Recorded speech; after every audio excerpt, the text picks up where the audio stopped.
Hello everyone, today we are going to discuss what is an operating system. Operating system क्या होता है? Operating system एक fundamental system software है जो कि मैनेज करता है कंप्यूटर हार्डवेयर और सॉफ्टवेयर रिसोर्स को। It acts as an intermediary और bridge between the user and the computer hardware, providing a platform where application program can be executed. ये ऑपरेटिंग सिस्टम होता है, ये हमारा यूजर और हार्डवेयर इन दोनों के बीच का एक ब्रिज जैसा होता है जो कि यूजर को हार्डवेयर से इंटरेक्ट करने में हेल्प करता है। Like a government, it performs no useful function by itself. It simply provide an environment within which other program can do useful work. जैसे कि गवर्नमेंट होता है वो खुद से कोई काम परफॉर्म नहीं करता, कोई भी फंक्शन परफॉर्म नहीं करता है खुद से।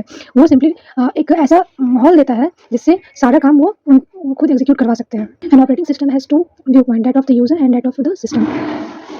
एक तो ऑपरेटिंग सिस्टम होता है जो यूजर चलाता है, ठीक है, चलाने जाते हैं, उस बीच में ऑपरेटिंग सिस्टम का हेल्प होता है क्योंकि पीछे हार्डवेयर होता है। यूजर डायरेक्ट हार्डवेयर से कनेक्ट नहीं कर सकता, इसलिए बीच में ऑपरेटिंग सिस्टम का हेल्प लेना पड़ता है। बिना ऑपरेटिंग सिस्टम का यूजर इंटरेक्ट नहीं कर सकता हार्डवेयर से, इसीलिए एक यूजर पॉइंट ऑफ व्यू है और एक सिस्टम व्यू पॉइंट है। Okay, is the interface that allow them to interact with computer hardware conveniently and efficiently. बिना किसी प्रॉब्लम के ऑपरेटिंग सिस्टम अलाउ करता है कि कंप्यूटर हार्डवेयर के साथ यूजर इंटरेक्ट कर सके बिना किसी परेशानी का, बिना देर किए।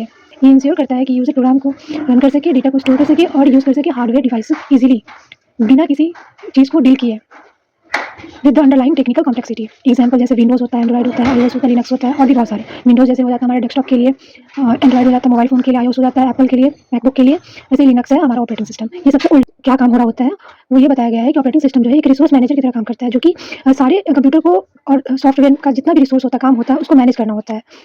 जैसे कि CPU, memory, storage and input output device to ensure efficient, fair and secure operation के लिए। System side main goal are resource management, process management, memory management, file management, input output device management and security protection.